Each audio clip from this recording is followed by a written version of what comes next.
We will read The Tempest, Act 4, Scene 1, from where we left in the previous class. In the previous class, we talked about the conversation between Ferdinand and Prospero, where Prospero reveals the cause of putting Ferdinand in such a hard work, and he also shows how, under what circumstance, he was testing the love of Ferdinand for his daughter Miranda, and now he's just handing over his rich gift Miranda to Ferdinand. Means finally it is clear here that Prospero has decided to marry his daughter to Ferdinand or with Ferdinand, and Ferdinand has also accepted Miranda as his to be wife, and Miranda has also accepted Ferdinand to be her husband, and so both are going to be married. Further, after this scene, in this scene exactly, Prospero is just planning to celebrate the marriage festival or the marriage ceremony with great pomp and joy. So William Shakespeare has here introduced masque. This is not so that Shakespeare has used first time in the masque in this drama. In fact, before this also he has used masque, but here this is very important. In fact, the introduction of masque has been in trend in drama. This is a dramatic composition. Masque is a dramatic composition which comprises dialogue, music, dancing, decoration, and scenery. Means, in general sense, we can conclude it that if we celebrate anything, suppose we are celebrating even birthday, we celebrate any marriage ceremony, we celebrate any festival, so in that festival such type of things happen. Obviously decoration is also done, dancing, merrymaking scenes are also there. So just to make a comedy lively, such type of celebrations are shown because this is the exact representation of human life on a stage. So it can be said that the masque as a literary form came into existence in the reign of James I in English literature or in the history of England. James reign was between 1603 to 1625. Okay, and this was the culmination part. Actually, drama culminated in Elizabeth age before James I, but in James I, this masque was introduced because the Tempest was written in the reign of or during the reign of James I. William Shakespeare is said to be the important dramatist, important poet of Elizabethan age, but Queen Elizabeth died in 1603 and William Shakespeare died in 1616. So after the death of Elizabeth, Queen Elizabeth, James I became the King of England, and the Tempest was written after the death of Queen Elizabeth. That's why it is said that masque, the use of masque, was popularized during the reign of James I. And so this has been also, this is, you can say, reference that is taken from Christianity, Christmas Day. In ancient Christianity, it was celebrated on 25th December, but later on, this was shifted on the 12th day after Christmas, right? 12th day means you can calculate the day, 7 days, New Year, and after that 5 days, that means on 6th January, you can say this type of celebration is done. So in the earlier time, the masque was very inexpensive, but it is an extended form of entertainment. Okay, and this is the introduction of masque here. If we talk about Shakespeare and his time, Shakespeare's time, in Shakespeare's time, masks were written for performance before a king's or nobles court. Okay, so they were given the name court masks in those days, and they provide an allegorical setting. This was the allegorical setting to celebrate feast days. Okay, I have also given in my notes what is the use of mask in Shakespeare's Tempest. So here the mask gives a momentary vision of a world, okay, and that is without problems, immediacy, and drama.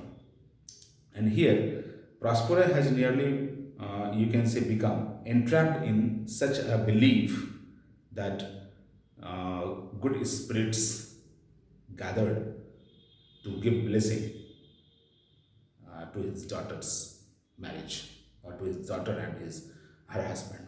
Okay. So when he begins to lose his awareness, he forgets the immediate action needed to return to the real world, Milan. Right. And Shakespeare has, you can say, several different uses for the mask in his drama, The Tempest. And what is that? Actually, he was also made it for a celebration of Elizabethan time, or when in the Tempest, actually this was the ceremonial function of Ferdinand's and Miranda's engagement and of King James's daughter. See how Shakespeare has brought a relation between all these things. So this is obvious in Shakespeare's play, and this is a perfect thing in Shakespeare's play. See, now we are just coming on the text. Here Ariel enters and he asks his master Prospero, "What would my potent master, here I am?" That means Ariel shows his presence before Prospero. Prospero says, "Thou and thy meaner fellows, your last service." Prospero here again confirms Ariel's service, that if he performs some more work, it would be the last work, and not only of Ariel but his meaner fellows also. That means his assistant spirits also did worthily perform, and I must use you in such another trick. And see, this is another trick, this is another work where Prospero is going to use Ariel. "Go bring the rabble over whom I give the power here to this place. Incite them to quick motion, for I must bestow upon the eyes of this young couple some vanity of mine art." And see, here Prospero wants to reveal the magic. He doesn't want to just continue his magic anymore, and so he wants to call all the parties like Alonso, Antonio, Celestian, Gonzalo, all were on the other part of island. He orders Ariel to bring them back. "It is my promise, and they expect if from me." And here Prospero promises this to do. Ariel says yes, presently he will be able to bring them. Prospero, yeah, with a twink. Twink means just palak jhapakte. You can say just in the blink of eye. Ariel, yeah, before you can see, come and go. Ariel is very, you can say, prompt and active spirit. And breathe twice and cry. So, each one tripping on his foot. "Oh, will be here with mop and mow. Do you love me, master?" You know. See, this is Ariel's, you can say, jingling style of doing his work. And "Do you love me, my master? Do you not love me?" See, this is the affirmation that Ariel just wants to emphasize here. Prospero says, "Dearly, my delicate Ariel, do not approach till thou dost hear me call." And see, here Prospero says, just call them, but when he will hear the call of Prospero, then Ariel will appear there. This is the instruction.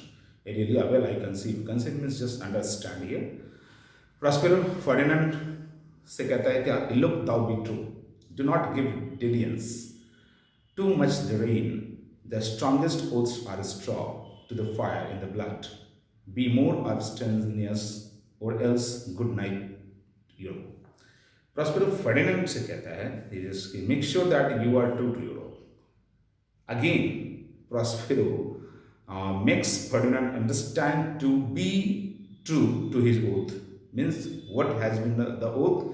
The oath that Ferdinand took not to indulge in premarital relationship with Miranda. Since they are in love, they are going to be married. So this happens Generally, when young couple come together, and if there is confidence about their marriage, they are not able to control over their emotion and over their physical, you can say, um, stillness. So here, time and again, Ferdinand is being instructed by Prospero, and he also instructs Ferdinand to control over his amorous sports, means amorous actions. Amorous means just sexual indulgence. And so the strongest of hosts are like mere straws in the fire, in the heat of passion. See, when there is the heat of passion, a man can lose his promise. So, Prospero here time and again instructs Ferdinand to control over his oath, and